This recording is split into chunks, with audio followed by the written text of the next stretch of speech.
सहेली।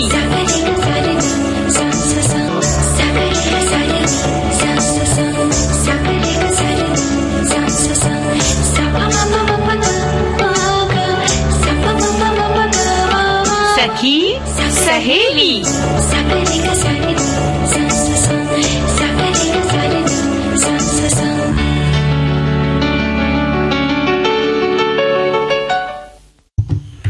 सभी सुनने वाली सखियों और श्रोता भाइयों को मंजरी वर्मा का नमस्कार, और संगीता जी आपको मेरा बहुत प्यार भरा नमस्कार। बहुत दिनों बाद मुलाकात हो रही है, तो स्वागत है सखी सहेली के मंच पर आपका और सभी का। जी सबका बहुत बहुत स्वागत है, और आपको भी हमारा नमस्कार, और सभी श्रोताओं को, सभी सखियों को बहुत बहुत नमस्कार।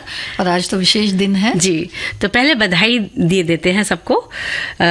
छठ पर्व की सभी को बहुत बहुत शुभकामनाएं, बहुत बधाइयां। सबके घर में खूब खुशियां आए, छठ मैया सबको आशीर्वाद दें। हाँ, देखिए छठ पूजा का तो त्योहार ही एक ऐसा त्योहार है, और इसके अलावा हम बात करेंगे राष्ट्रीय कैंसर जागरूकता दिवस की, साइबर बुलिंग और स्कूल में हिंसा और बदमाशी के खिलाफ अंतर्राष्ट्रीय दिवस भी है। बिल्कुल, और पर्यटन में सबको ले चलेंगे, दरिंगबाड़ी हिल स्टेशन ले चलेंगे।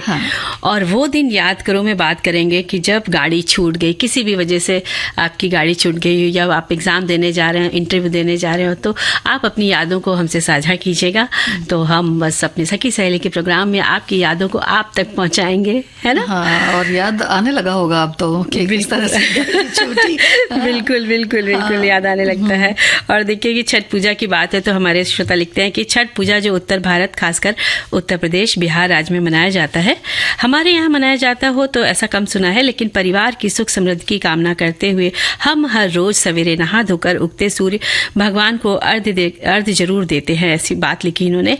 और संगीता जी और छठ पूजा पर लिखते हैं कि छठ पूजा ये भगवान भास्कर की पूजा है, जिसे महिलाओं द्वारा अपने सौभाग्य, परिवार और समाज के सुख समृद्धि की कामना हेतु ही इस कार्तिक मास की षष्ठी को ये किया जाता है।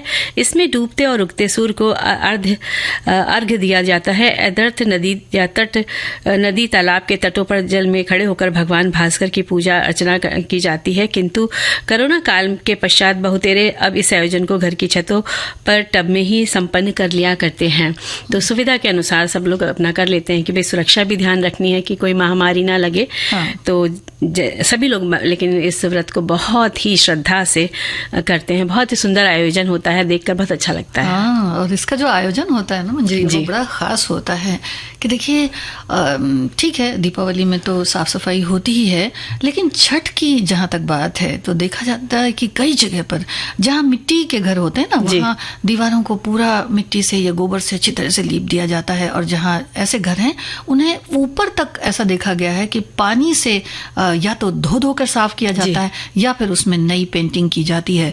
और जो इसका जो प्रसाद बनता है ना, वो बड़ा खास होता है। उसमें होता यह है कि जो आमतौर पर हम लोग गैस के चूल्हे पर प्रसाद वगैरह बनाते हैं, ऐसा नहीं होता है। जो लकड़ी होती है या मिट्टी का चूल्हा होता है, उसी पर ये खास तरह से प्रसाद बनाया जाता है। और ये पर्व जो है वो अपने आप में इसलिए भी बड़ा खास है कि जो तालाब होते हैं या जो पानी होता है, नदी होती है, उस किनारे होता है जहाँ छठी मैया बनाई जाती हैं, यानी उषा और प्रत्युषा की जो पूजा होती है तो बनाई जाती हैं। और उसमें ये होता है कि ईंटों को पहले नीचे रखा जाता है, और फिर यानी कि एक ट्रायंगल शेप में बनाया जाता है, त्रिकोण टाइप का। तो नीचे ईंटें होते हैं, समझिए 6 ईंटें हैं, तो उसके ऊपर फिर और उससे कम होंगी, फिर उससे कम होंगी, तो इस तरह से एक लेयर में उसको बनाया जाता है, जैसे सीढ़ी नुमा सा। तब उस की पूजा होती है, और सब प्रसाद वगैरह जो सूप में होते हैं, खासकर सूप और डाला, जिसे बिहार में हम डाला कहते हैं, सूप और डाला, इसका बड़ा महत्व होता है। और कुछ एक ऐसे प्रसाद भी इसमें होते हैं, जैसे गन्ना है, चकोतरा है, जो हम लोग बहुत, शकरकंदी भी होती है ना? हाँ, शकरकंदी भी होती है। और एक जो नारियल होता है जो सूखा सा होता है, हाँ, उसका वो भी चढ़ाया जाता है। और जो एक सिंदूर लगाने की जो एक परंपरा है, बहुत वो बड़ी वो बड़ी खास है कि बिल्कुल नाक से लेके मांग तक जाता है। देखने में इतनी सुंदर लगती है जब वो सिंदूर लगा लेती है महिलाएं, तो बहुत अच्छा लगता है। बहनें बहुत सुंदर लगती है।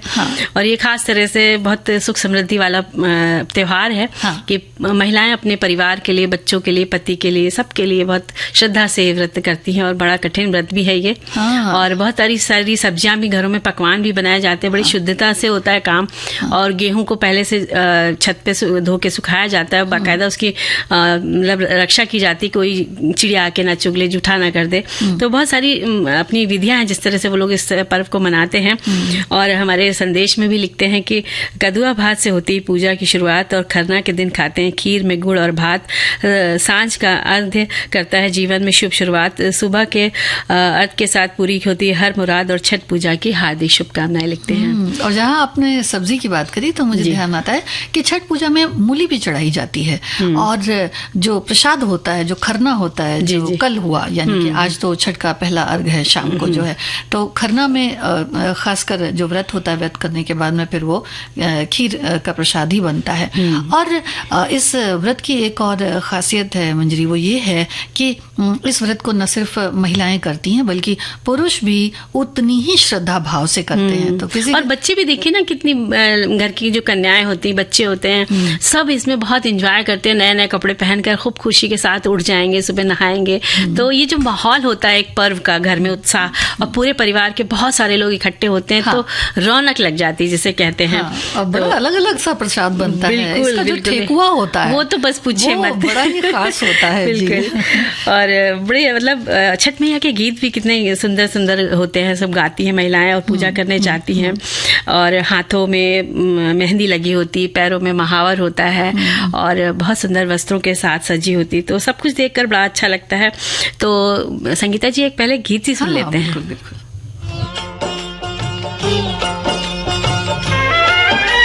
बहुत सारे जो हमारे पास संदेश आए हैं कि एक हमारे श्रोता ने लिखा है कि फल फूल प्रसाद से भरी पूजा की थाली, उगते सूर्य की लाली, छठी मैया की कृपा से आपके जीवन में आए खुशहाली। तो इस तरह की पैरोडी भी उन्होंने बनाई है। और छठी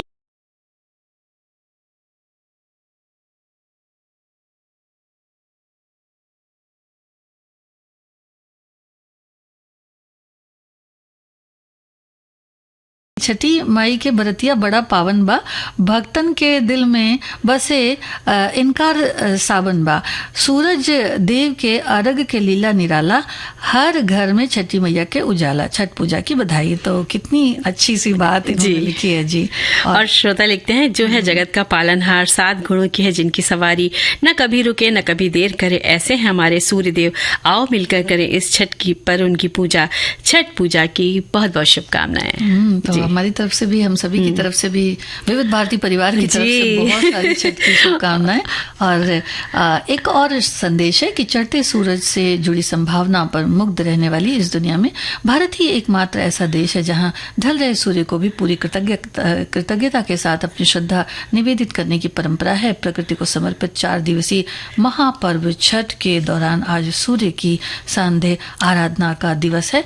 आज शाम जल में खड़े होकर अस्ताचलगामी सूर्य से मंगल कामना की तैयारी कर रहे हैं। आप सभी व्रतियों का सौभाग्य अचल रहे, अनुष्ठान का अभीष्ट सभी इष्ट मित्रों तक अवश्य पहुंचे तथा समस्त सदीक्षाएं पूर्ण हो, ऐसा जय हो छठी मैया, ऐसा करके हमारे एक श्रोता हैं उन्होंने भेजा है। और अगले संदेश में लिखते हैं हमारे श्रोता है कि बिहार और मेरे राज्य झारखंड छठ महापर्व बड़े आस्था से मनाया जाता है।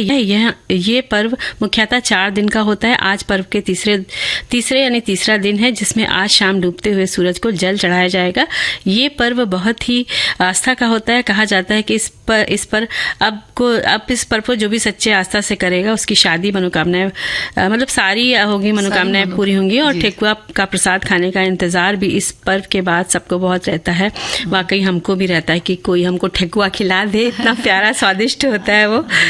और बहुत सारे संदेश सबने भेजे हैं। तो एक संदेश आपको बता दें, हेलो फरमाइश कार्यक्रम के लिए आप भी कर सकते हैं फोन कॉल। रिकॉर्डिंग बुधवार को दिन में 11 बजे से लेकर 1 बजे के बीच, हेलो फरमाइश कार्यक्रम का प्रसारण मंगलवार और गुरुवार को शाम 4 बजे, पुनः प्रसारण बुधवार और शुक्रवार को दिन में 10 बजे, विविध भारती पर। हेलो फरमाइश। तो सखी सहेली में फिर से स्वागत करते हुए एक संदेश ले लेते हैं संगीता जी, उसके बाद फिर गाना सुनेंगे। एक लिखती हमारी सखी की छोटी बहन छठ व्रत कर रही है, प्रसाद ठेकुआ बनाने का कार्यक्रम चल रहा है, क्या बात है, प्रोग्राम सुन रही हैं पर कमेंट नहीं कर पा रही हूँ। चलिए, आपका अच्छा लगा, आपने थोड़ा सा ही लिखा लेकिन अच्छा लिखा, तो आपको बहुत बहुत बधाई, आपके घर में सभी को बधाई दीजिए। और अब सितंबर 2014 को राष्ट्रीय कैंसर दिवस मनाने की शुरुआत हुई। तब से 7 नवंबर को प्रतिवर्ष हम राष्ट्रीय कैंसर दिवस के दिन लोगों को जागरूक करते आ रहे हैं। इस दिन नोबेल पुरस्कार विजेता वैज्ञानिक मैडम क्यूरी का जन्मदिन भी होता है। मैडम क्यूरी ने कैंसर से लड़ने में महत्वपूर्ण योगदान दिया था। कैंसर को गंभीर बीमारी की श्रेणी में रखा जाता है, लेकिन सही समय पर अगर इसका पता चल जाए तो रोगी का इलाज हो सकता है और वो अपनी उम्र अच्छे से बिता सकते हैं। बिल्कुल, बीमारी कोई भी हो संगीता जी, परिवार के लोगों का सहयोग बहुत मायने रखता है कि वे रोगी का हौसला बढ़ाएं, मनोबल ना गिरने दें, उनकी देखभाल करें और उन्हें ये एहसास ना दिलाएं कि वो बहुत बीमार हैं। इसे सहजता से लें और डॉक्टर के बताए तरीकों से ही उन्हें दवा और खान पान की उनकी व्यवस्था करें, देखभाल करें, मतलब उनके साथ अपनत्व रखें, उनका ख्याल रखें और मनोबल इस तरह से बढ़ाएं कि भाई कुछ तुम ठीक हो जाओगे, घबराओ मत, टेंशन मत लो, इलाज बराबर हो रहा है। तो इस तरह से थोड़ी सी उनके अंदर हिम्मत आती है, क्योंकि वो तो पहले से ही थोड़ा बिल्कुल परेशान हो जाते हैं ऐसी बीमारी का नाम सुन करके। हाँ, जी, तो स्वस्थ माहौल रखें और जिससे रोगी के अंदर उत्साह बना रहे, सोच सकें कि वो ठीक हो रहे हैं। कैंसर होने के कुछ सामान्य लक्षण भी होते हैं, लगातार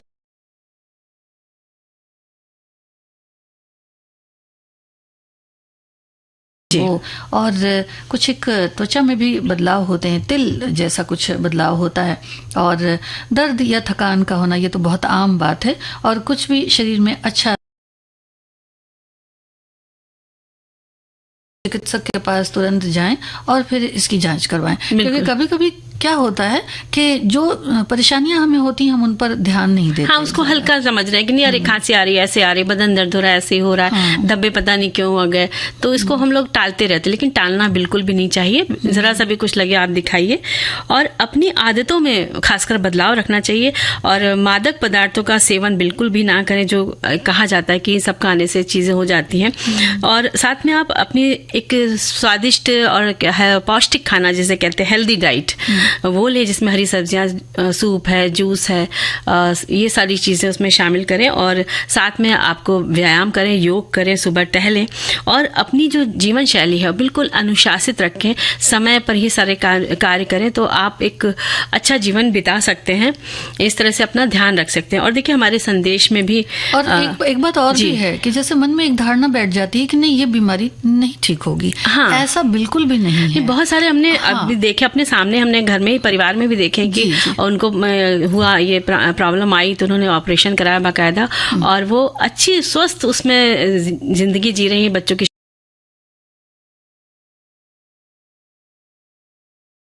करता गया। रंगीला रंगीला रंगीला रे रंगीला আমার ছাড়িয়ে রে বন্ধু কই কই গেলা রে বন্ধু রঙ্গিলা রঙ্গিলা शाम सवरे ऐसी बेमिसाल कहानियां आपको मिलेंगी सिर्फ विविध भारती पर। विविध भारती, आपका जीवन संगीत। संगीता जी, हम लोग अगले विषय के तरफ बढ़ते हैं। साइबर बुलिंग और स्कूल में हिंसा और बदमाशी के खिलाफ अंतर्राष्ट्रीय दिवस है आज।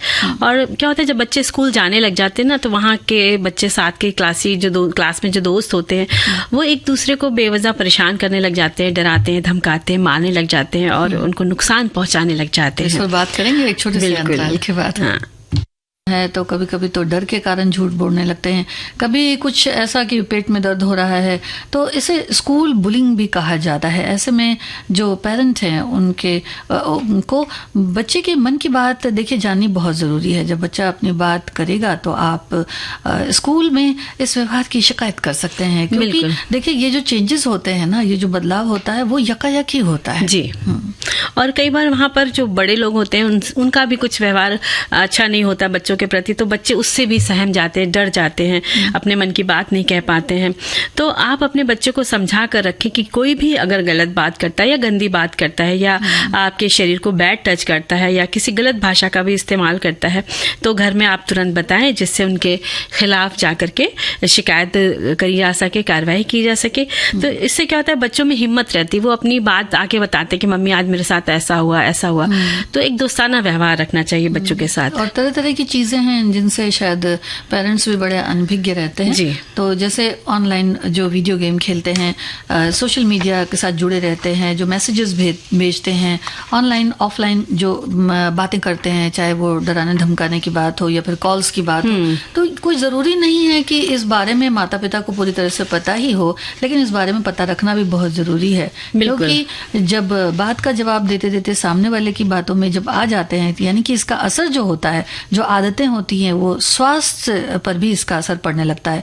तो माता पिता से नजरें बचाकर रहते हैं कि कहीं ऐसा कि मतलब कहीं मन नहीं लगता उनका, या फिर कुछ झूठ बोलना सीख जाते हैं, या माता पिता को अपने बच्चों पर पूरी नज़र मतलब इस तरह से रखनी चाहिए कि टीन एज में बच्चे स्वतंत्र निर्णय लेना पसंद करने लग जाते हैं, तो इस पर वो नज़र रखें। बिल्कुल। हाँ, तो सुनते भी नहीं बात ना, तो ऐसे में जो दोस्ताना व्यवहार है वो रखा जाए तो काफी फायदेमंद होगा। बिल्कुल। और साइबर बुलिंग बच्चों को दिन या रात किसी भी समय तंग करती है। इसके पीछे बाकायदा एक ग्रुप काम करता है संगीता जी, और वो जो बच्चों और युवाओं को गुमराह करता है।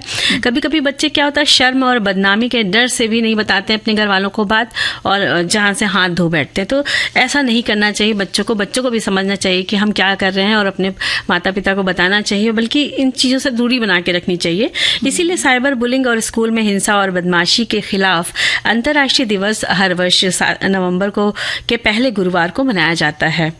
और इस दिन को संयुक्त राष्ट्र की शैक्षिक, वैज्ञानिक और सांस्कृतिक संगठन यूनेस्को द्वारा मनाया जाता है, मनाते हैं। और इसको मनाने का यही संदेश होता है कि कैसे स्कूल में होने वाले हिंसात्मक व्यवहार को रोका जाए और बच्चों के शिक्षा, स्वास्थ्य और कल्याण के अधिकारों का सम्मान किया जाए। क्योंकि शिक्षा के मंदिर में देश की भावी पीढ़ी पढ़ने आती है, तो इस स्थान पर बच्चों को जो ज्ञान सिखाया जाता है, जो बातें, अच्छी बातें सिखाई जाती हैं, वो शिक्षा, अच्छे संस्कार एक जो गुरु स्कूल में देता है, तो इस जगह की मर्यादा भी भंग ना होने पाए और शिक्षक इस पर बहुत ध्यान दें और इस तरह से स्कूल में ये बातें ना होने पाए। बिल्कुल। और साल 2020 में इस दिवस को पहली बार जब मनाया गया था, तो बुलिंग के खिलाफ स्कूल में एक साथ ये ऐसी बात कही गई थी, और पहले अंतर्राष्ट्रीय दिवस का यही विषय रखा गया था।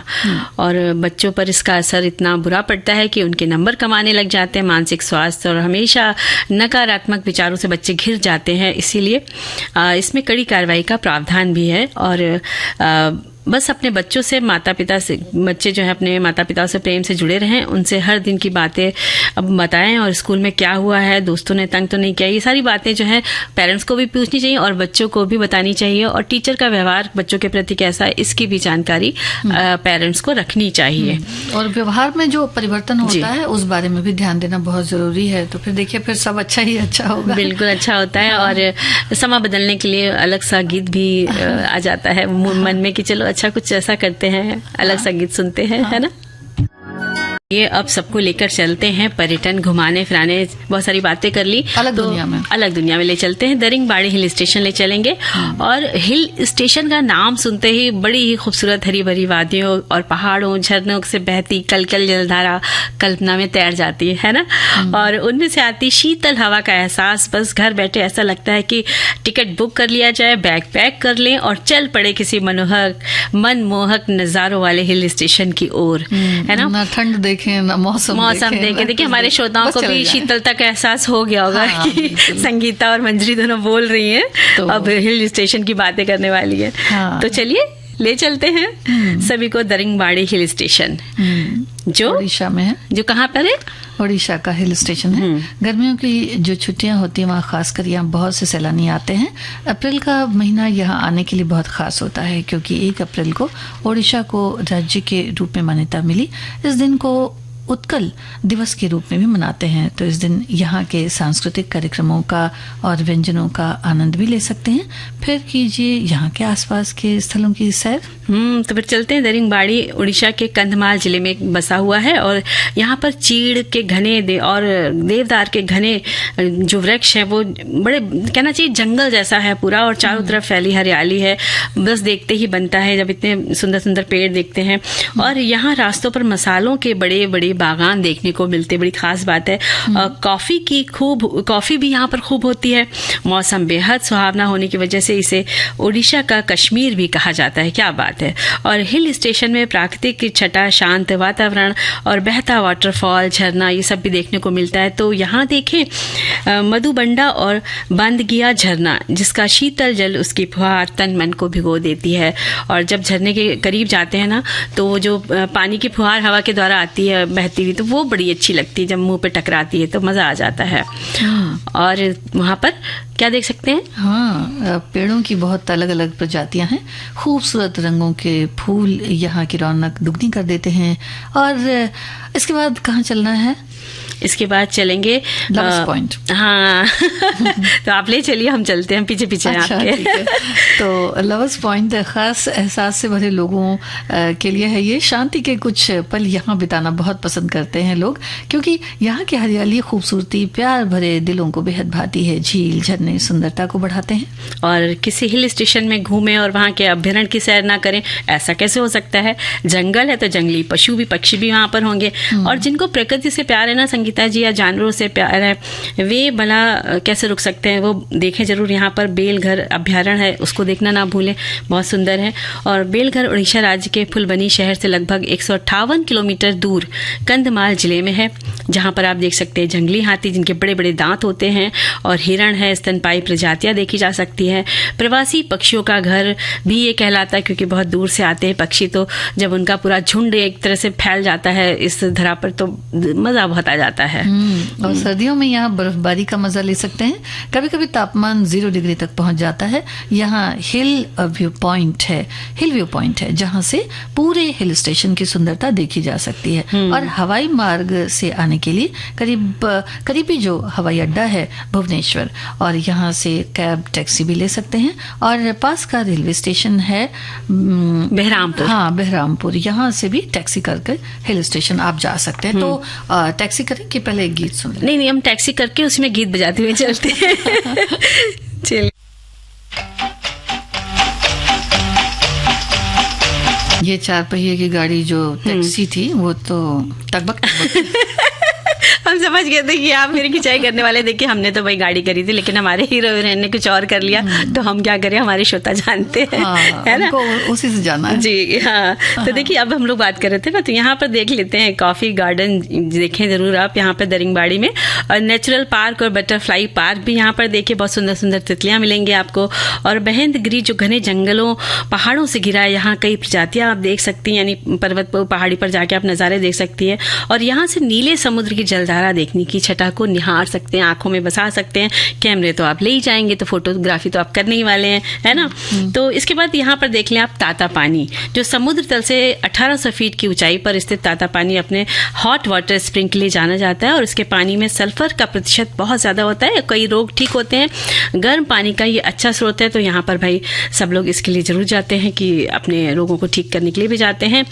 और इसके साथ आगे क्या देखेंगे? हाँ, दिंगनाल ये भी एक जगह है यहाँ की, जहाँ देवी देवताओं के मंदिर हैं। और कपिलश मंदिर जो है यहाँ का प्रसिद्ध है, जिसे प्राचीन कलिंग वास्तुकला के हिसाब से बनाया गया है। और यहाँ से सनसेट पॉइंट से सूर्यास्त का दृश्य भी लुभाता है, और ऐसा लगता है कि जैसे डूबते समय में बादल जो है तितर बितर हो गए हैं और सूरज पहाड़ियों के पीछे जा छुपा है।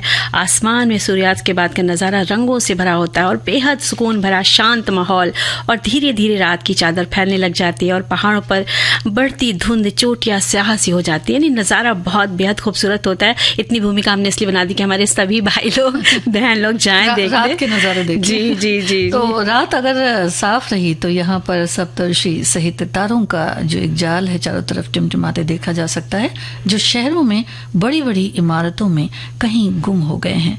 हमें फुर्सत ही नहीं चांद तारों को निहारने की, प्रकृति से दूर होते जा रहे हैं। दरिंगबाड़ी में चीड़ के पेड़ों की कतारें आकर्षित करती हैं। काले मुंह वाले लंगूर, चीड़ पत्तियों का स्वाद लेते भी दिख जाएंगे आप। क्या बात है ना। बड़े प्यारे से लगते हैं ना, शक्ल याद आ गई ना इनकी। और बस हमने बातों में हिल स्टेशन जाने की सारी बातें कर ली, भूमिका बना दी और सभी लोग भाई अब जाने का मन बना लें। लेकिन अब एक गीत सुन लीजिए। तो ऐसी स्थिति कभी नहीं आई, बहुत अच्छी बात लिखी, ऐसा ही करना चाहिए, है ना। अगला संदेश क्या है? एक और संदेश है कि आज के सभी विषयों पर मेरी जानकारी कम है और अगर गाड़ी छूटने की बात करें तो आज तक कभी ऐसा मौका नहीं आया कि मेरी गाड़ी छूट गई हो, बल्कि हमेशा ऐसा होता है कि मुझे ही गाड़ी का इंतजार करना पड़ता है, क्योंकि मैं रेलवे स्टेशन गाड़ी छूटने से कम आधा घंटा पहले ही पहुंच जाता हूँ और संयोग से उसी दिन गाड़ी लेट भी हो जाती है। क्या बात है। ये तो बहुत ही अच्छा है ना। और अगले श्रोता लिखते हैं कि वो दिन याद करो जब गाड़ी छूटी। एक बार मेरे माता पिता मुझे इलाज के लिए कहीं ले जा रहे थे, पर वो गलती से किसी और गाड़ी में चढ़ गया। उन्हें पता ही नहीं चला कि ये हमारी गाड़ी नहीं है।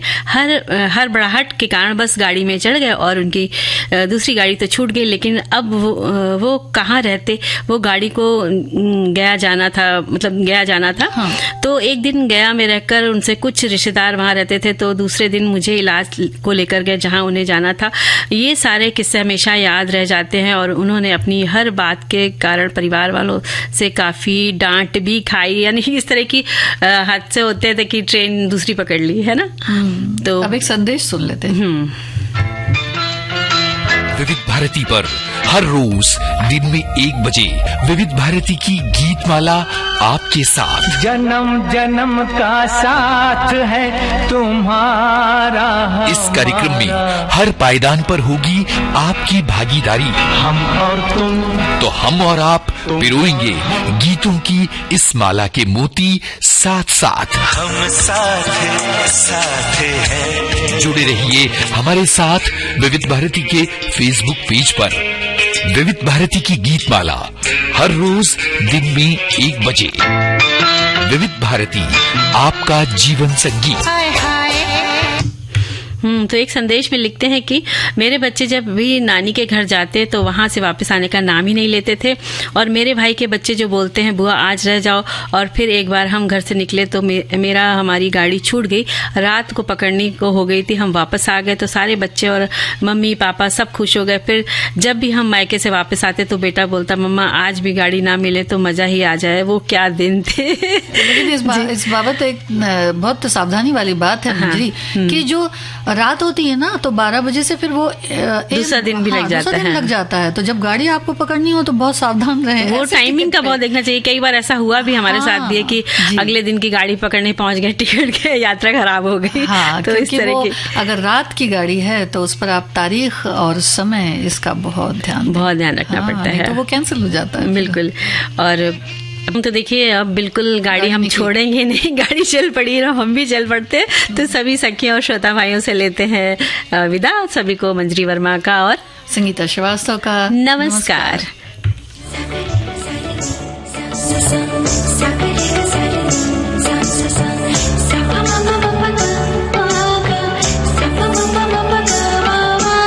सखी सहेली कार्यक्रम की प्रस्तुतकर्ता अनुश्री पाठक।